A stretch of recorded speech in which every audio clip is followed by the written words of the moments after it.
ધોરણ 7માં અભ્યાસ કરું છું.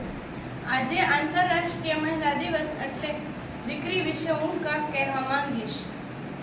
હું પણ કુળજોત છું, ઘરનું અંજવાળું છું. દીકરી દીકરાથી ઉતરતી નથી. દરેક દીકરી ઘરનું ગૌરવ બની શકે છે. અમને પણ ભણાવો ગણાવો તો અમે પણ આકાશને આંબી શકીએ છીએ. આખરે અમને પણ સ્વમાન ભરે જીવવાનો અધિકાર છે. મહેરબાની કરીને કુદરતનું સંતુલન બગાડશો નહીં. માણસ જાતે કુદરતના અનેકેય વરદાન ખાના ખરાબી કરી નાખી છે. હવે શું પોતાની જાતનું નિકંદર કાઢવું છે? દિલ ના બચવું હોય તો કાંઈ નહીં, દિમાગ જેવું કંઈ હોય તો મારો આ સાથ સાંભળજો. આવજો, દીકરી બચાવજો.